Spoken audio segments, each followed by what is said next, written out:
अगली हम कौन सी विधि देखेंगे? हम देखेंगे अगली व्यय विधि। अगली हम कौन सी विधि देखेंगे? व्यय विधि। व्यय विधि। आप सभी को पता है कि व्यय को हम क्या बोलते हैं जनरली? एक्सपेंडिचर।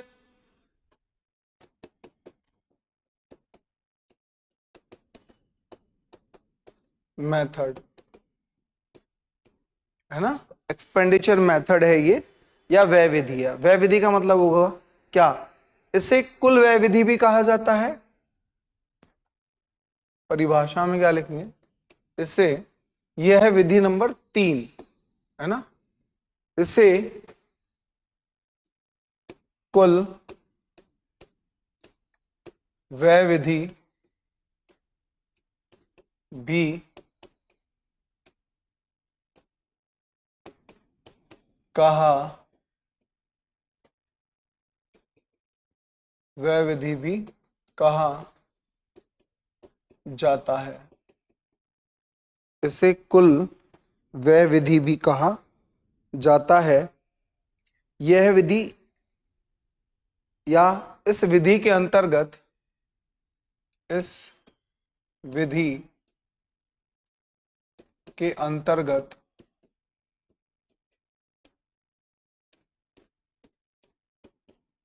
इस विधि के अंतर्गत किसी व्यक्ति द्वारा अर्जित आय, किसी व्यक्ति द्वारा अर्जित आय, किसी व्यक्ति द्वारा अर्जित आय, किसी व्यक्ति द्वारा अर्जित आय, किसी व्यक्ति द्वारा अर्जित आय या तो उपभोक्ता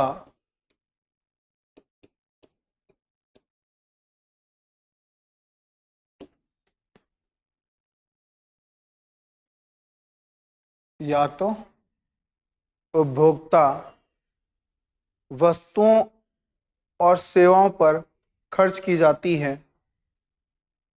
वस्तुओं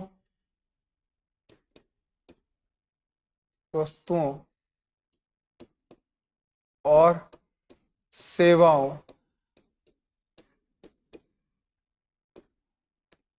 पर खर्च की जाती हैं,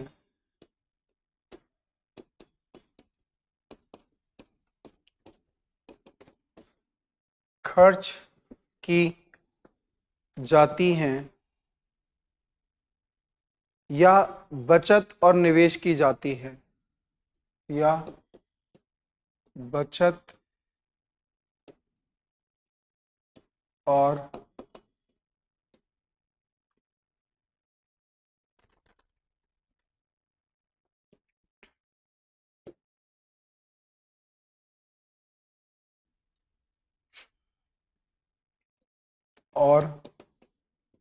निवेश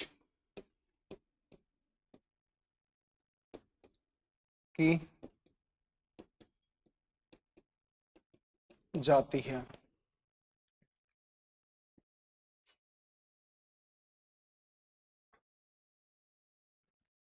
तो जैसे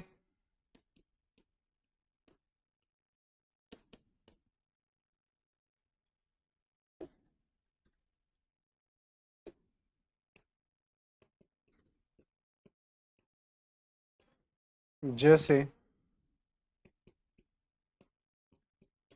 राष्ट्रीय आय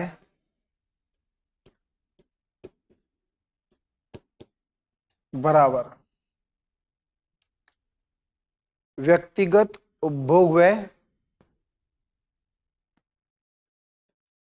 व्यक्तिगत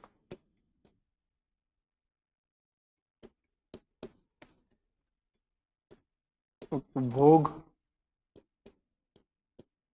व्यय बराबर सी। सी का मतलब क्या होता है? कंजम्पशन। सी का मतलब क्या होता है? कंजम्पशन, व्यक्तिगत उपभोग, व्यय। या फिर क्या रहेगा? निवेश। निवेश को क्या बोलूंगा मैं? इन्वेस्टमेंट प्लस सरकारी व्यय। मतलब कौन करेगा सरकारी व्यय? गवर्नमेंट प्लस निर्यात। निर्यात का मतलब क्या होता है? एक्सपोर्ट माइनस क्या हो जाएगा यहां पे? हाँ, क्या हो जाएगा? आयात। आयात का मतलब क्या हो जाएगा यहां पे? इंपोर्ट। नहीं है ये बात समझ में? समझो आप कि एक व्यक्ति ने अगर आय प्राप्त कर ली, भाई होंगे तो व्यक्ति ना, लोग ही तो कमाएंगे पैसा, वो परिवार ही तो कमाएगा पैसा। परिवार से कौन होगा? श्रमिक होगा। परिवार से कौन होगा? उद्यमी होगा। होगा तो मानव ना, ह्यूमन। ह्यूमन ही कमाएगा पैसा। अब बोला गया है परिभाषा के अनुरूप, अगर हम बात करें यहां पे, परिभाषा के अनुरूप अगर हम बात करें यहां पे, तो क्या बात करेंगे हम? हम्म हम्म, हम्म, हम्म। क्या बात करेंगे हम? तो बोला गया है कि इसे कुल व्यय विधि कहते हैं, है ना। टोटल एक्सपेंडिचर मेथड के नाम से भी जाना जाता है, टोटल एक्सपेंडिचर मेथड, TEM। ठीक है, ओके, यहां तक तो समझ में आ गया कि भाई हमने कुल जो व्यय कर दिया, कुल खर्चा जो हमने कर दिया, उसके नाम को जान, तो इसमें कोई बड़ी बात नहीं है, इसको कोई ज्यादा कुछ खास नहीं है। अब बोला गया कि इस विधि के अंतर्गत, इस विधि के अंतर्गत या इसके अंदर अंडर प्रोविजन क्या होता है, के अंतर्गत किसी व्यक्ति द्वारा, किसी व्यक्ति द्वारा, व्यक्ति मतलब वो परिवार, व्यक्ति जो हमने पहले पढ़ा था परिवार, परिवार या उद्यमी, है ना। व्यक्ति का मतलब यहां पे क्या निकल कर आ रहा है? व्यक्ति का मतलब यहां पे क्या निकल कर आ रहा है? व्यक्ति। व्यक्ति का मतलब यहां क्या निकल कर आ रहा है?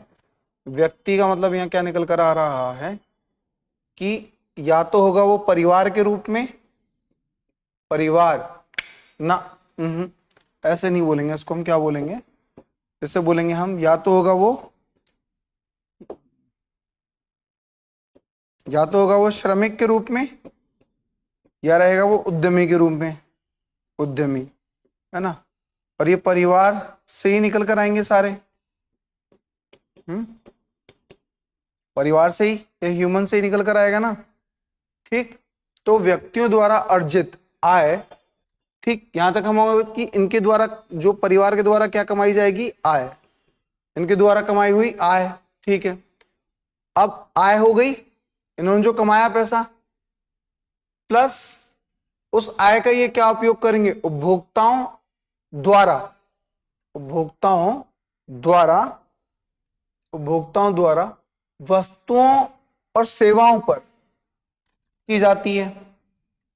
जो प्राप्त कर रहा है क्या? पैसा, है ना। उस पैसे से वो क्या करेगा? आवश्यकताओं की पूर्ति, आवश्यकताओं की पूर्ति करेगा, आवश्यकताओं की क्या करेगा? पूर्ति करेगा, की पूर्ति करेगा। समझ में आई नहीं? मांग की पूर्ति करेगा वो, और मांग की पूर्ति के लिए उसे क्या करना पड़ेगा? खर्च करना पड़ेगा। या फिर उस पैसे को वो क्या कर लेगा? बचत के तौर पर रख लेगा। सरलीकृत अर्थव्यवस्था में बचत नहीं होती है, और वहां सरकार को कोई कर भी नहीं जाता है, लेकिन ये सिर्फ सरलीकृत पर अप्लाई होता है। सरलीकृत, अब अर्थव्यवस्था देश की है ही नहीं। देश की अर्थव्यवस्था कैसी है? खुली अर्थव्यवस्था, जहां सरकार को भी कर जाएगा और लोग बचत भी करेंगे, और अपने आवश्यकताओं या मांग को पूरा करने के लिए खर्च भी करेंगे। समझ में आ रही है बात या नहीं? तो मैंने क्या कहा कि इस विधि के अंतर्गत किसी व्यक्ति द्वारा अर्जित आय, अर्जित हो गई आय, वो जो व्यक्ति है वो कौन हो जाएगा? जब वो अपनी मांग पूरी करने जाएगा तो उपभोक्ता हो जाएगा। उपभोक्ता द्वारा क्या किया जाएगा? वस्तु और सेवा को कंज्यूम या खपत की जाएगी। तो खपत करने के लिए पहले वो खरीदेगा, और खरीदने के लिए उसे पहले क्या करना पड़ेगा? खर्च करना पड़ेगा। खर्च किस चीज के लिए करेगा? अपनी आवश्यकताओं की पूर्ति करेगा या मांग की पूर्ति करेगा। और इसके अलावा वो क्या कर सकता है? बैंकों में बचत कर सकता है, घर में बचत कर सकता है, किसी स्कीम में बचत कर सकता है, या फिर वो क्या कर सकता है? निवेश कर सकता है किसी फर्म में, कंपनी में, ऑर्गेनाइजेशंस में आगे बढ़ाने के लिए, या नए सिरे से, या पहली बार, या किसी भी तरह से वो निवेश कर सकता है। तो उस आधार पे वो सारा का सारा जो खर्च किया गया, एक्सपेंसेस किया गया, व्यय किया गया है, वही क्या कहलाएगा अपने आप में? व्यय विधि या एक्सपेंडिचर विधि। फॉर्मूला क्या कहता है? फॉर्मूला बहुत सिंपल सी बात बोलता है राष्ट्रीय आय के केस में, कि व्यक्तिगत उपभोग व्यय, कि एक व्यक्ति अपनी जरूरत और आवश्यकताओं को पूरा करने के लिए जो पैसा खर्च करता है वो इंडिविजुअल करता है, तो वो क्या कहलाएगा? व्यक्तिगत उपभोग व्यय। ठीक। या फिर वो क्या करेगा? निवेश करेगा, इन्वेस्टमेंट करेगा अपनी फर्म को आगे बढ़ाने के लिए, जमीन में, प्रॉपर्टीज में, या किसी भी तरीके से वो क्या करेगा? इन्वेस्टमेंट करेगा या निवेश करेगा। ठीक। मतलब ये इसके लिए इसने पहले पैसा कमाया, इसके लिए भी इसने पहले पैसा कमाया तभी ना खर्च किया। तो खर्च के आधार पे हम यहां पर राष्ट्रीय आय निकाल रहे हैं कि आएगा तो ही ना जाएगा। तो गया कब? जब आया। तो गए हुए को जोड़ देंगे तो भी तो पता लग जाएगा राष्ट्रीय आय कितनी है। तो व्यक्तिगत उपभोग जो व्यय, लोगों ने अपनी मांग या आवश्यकताओं को पूरा करने के लिए जो पैसा खर्च किया, वो सारा पैसा। जो जमीनों में, प्रॉपर्टीज में, शेयर बाजार में, या कहीं पे भी उसने पैसा निवेश किया, वो सारा पैसा। प्लस सरकार ने जनता के कल्याण के लिए जो सारा पैसा खर्च किया, वो सारा पैसा। प्लस जो भी हमने यहां से बाहर के देशों में माल बेचा। निर्यात का मतलब क्या होता है? निर्यात का मतलब क्या होता है? बेचना।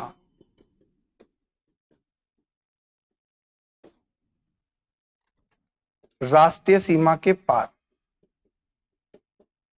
राष्ट्रीय सीमा के पार, है ना। और आयात का मतलब क्या होता है?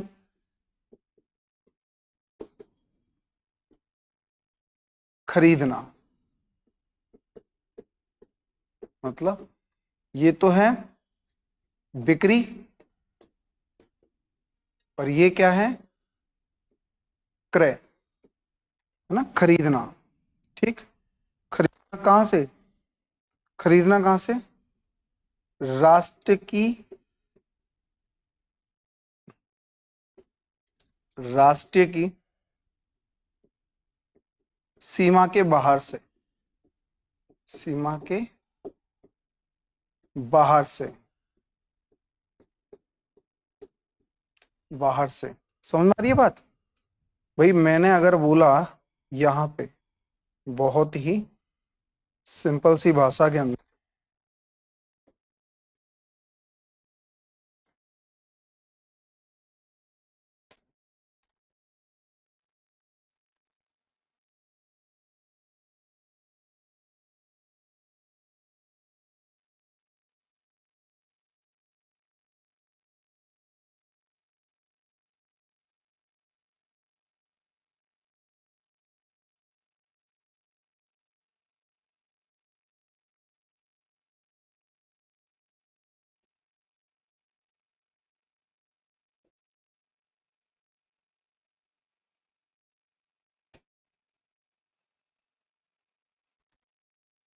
मान लो लगभग,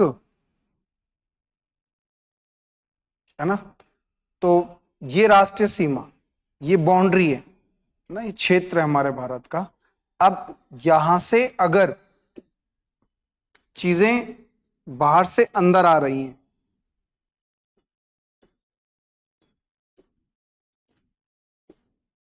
तो ये रंग जो है वो किसको प्रदर्शित कर रहा है? आयात को। ठीक। और यहीं पे मैंने अगर बोल दिया कि यहां से चीजें ऐसे हो रही हैं, तो ये रंग जो है वो किसको प्रदर्शित कर रहा है? निर्यात को। समझ में आ रही है बात? है नहीं? तो मैंने कहा कि व्यक्तियों ने अपनी जरूरतों को पूरा करने के लिए जो पैसा खर्च किया, वो उपभोग व्यय हो गया। लोगों ने पैसा क्या किया, निवेश किया, आएगा तो ही ना पैसा वो लगाएगा आगे उस पैसे को, और पैसे से पैसा बनाने के लिए, आगे अपने व्यापार को बढ़ाने के लिए, तो निवेश में किया गया वह, प्लस सरकार ने जन के लिए जो पैसा खर्च किया वो सारा, और जो माल हमने राष्ट्रीय सीमा के बाहर भेजा बेचा, तो उससे भी तो क्या आएगा हमारे पास में, पैसा आएगा, तो वो भी तो हमने खर्च ही किया है ना उसको। भाई हमने जो सारा का सारा पैसा यहां से बाहर बेचा तो हमें उससे क्या हुआ, इनकम प्राप्त हुई। भाई निर्यात करूंगा तो देश में क्या आएगा, निर्यात करूंगा तो देश में क्या आएगा, डॉलर। भाई मैंने बेच दिया, डॉलर आ गया, और इसी डॉलर से मैं क्या करूंगा, भुगतान। तो मैं क्या कर पाऊंगा, आयात। जब डॉलर यहां से तो क्या होगा भाई, आयात। आयात का मतलब हो रहा है क्या, मैं उसे खरीद रहा हूं तो मैं भुगतान करूंगा, और यहां से मैं क्या करूंगा, आय प्राप्त। ये यहां से आएगा तो ही वो जाएगा। समझ में आई नहीं बात, निर्यात कर रहा हूं तो डॉलर ले रहा हूं, और वहां से अगर सामान खरीद के ला रहा हूं तो डॉलर से मैं भुगतान कर रहा हूं। तो पहले आया तो मैंने जोड़ दिया, और जो मैंने फिर गया तो मैंने घटा दिया, तो ये तो दोनों बराबर बात हो गई एक तरीके की। समझ में नहीं बात, हो सकता है कि यहाँ घाटा चला जाए या डेफिसिट चला जाए, हो सकता है ये क्या हो, ज्यादा हो, है ना, और हो सकता है ये क्या हो, कम हो, ये क्या हो सकता है, कम हो सकता है। तो ऐसे में चीजें संतुलित रहेंगी, वो हम जोड़ लेंगे जो भी, जो हमने खर्च किया। तो खर्च कहाँ गया, ये भुगतान में आ गया, लेकिन खर्च से पहले मेरे पास पहले पैसा आया। तो मैं इस तरह से सारे फॉर्मूले के जरिए कौन सा, व्यय विधि के अनुसार राष्ट्रीय आय निकाल लूंगा। तो सिंपल सी बात है भैया, पहले पैसा आएगा तो ही पैसा फिर जाएगा। यही अपने आप में क्या कहलाएगी, आपकी व्यय विधि कहलाएगी। अब एग्जाम की तैयारी को और बेहतर करने के लिए हमारे चैनल को लाइक, शेयर और सब्सक्राइब करना ना भूलें।